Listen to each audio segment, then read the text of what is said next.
The Oklahoma City Thunder are a real interesting case.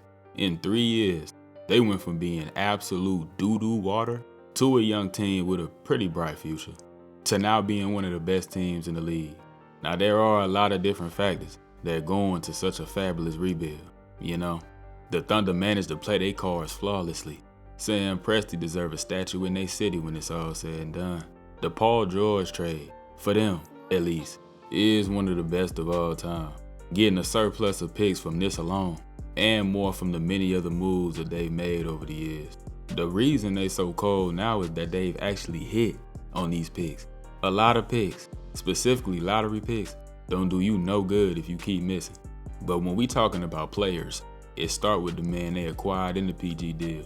The Thunder's rise is directly correlated with SGA's ascension. At this point, Shai is a lock as a top 10 player on the planet, firmly entrenched his status to meet his past playoffs. One of the best scorers that the game has his PhD in bucketry. We know about Shai's game at this point, so I don't want to spend too much time on it, but he is an unreal slasher, nearly impossible to stay in front of, and has a great knack for finishing around the cup. One of the few mid-range maestros we still got in the game. The driving ability honestly opens up the floor for him a little bit, which is a wild thing to say, because we are not talking about no three-point shooter. But at the end of the day, it's nigh impossible to be a great scorer if you ain't a tough shot taker and maker. And quite frankly, Shai is that. He make a lot of tough fades in the short mid-range. He is a bit of a foul merchant, indubitably. But even past that, the bag work is there in spades. And not gonna lie, when I look back on it, I don't know why he ain't win MVP. Fool put up 36-6 on good efficiency, leading a previously okay team to almost 60 wins in the #1 seed.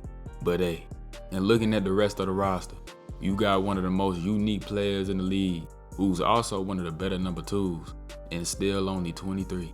Dub genuinely will be one of the most important players on this team moving forward. Shai is superb, but Dub gonna be big as that secondary bucket getter. You can't have your best attracting all the attention because you done left him hanging. Also have another young, already elite defensive player who brings a lot on the other end as well. And a slew of spectacular role players that basically, in totality, they covered almost all the bases. Then in the offseason, they got off the one guy that just didn't quite seem to fit no more. His dogs very quickly left him behind and it became pretty apparent. So in a stunning move, a bad team did what bad teams do. Make the rich richer. Chicago already knowing they ain't talking about a thing. So they trade Alex Caruso straight up for Josh Giddey. Alright, bro. Lou Dort and Chet just wasn't enough, I guess. Let's just give him another one.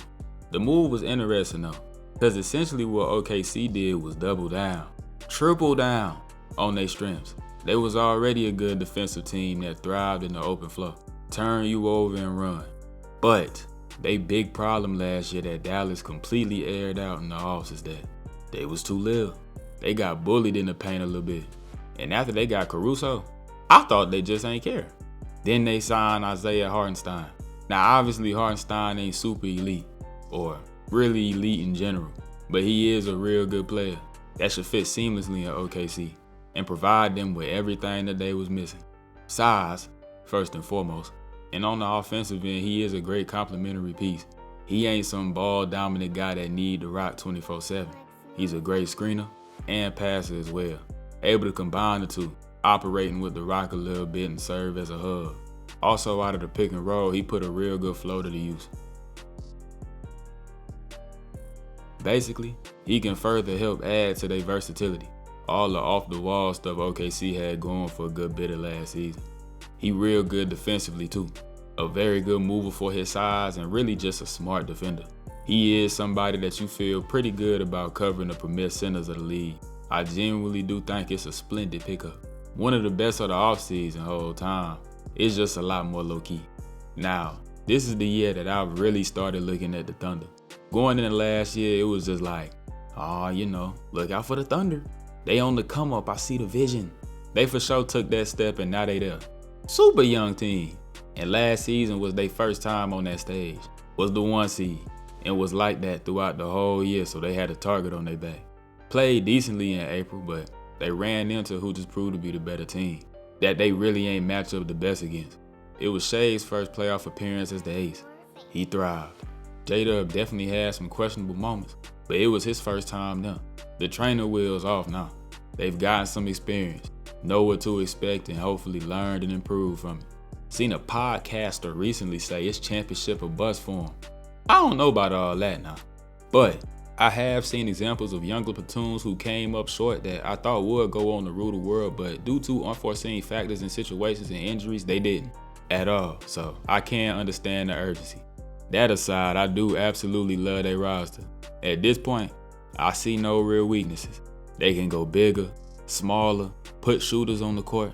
They got defenders of every shape and size at all positions. They got the elite player you need to win, and a good secondary option who I like to hope, at least, is still improving.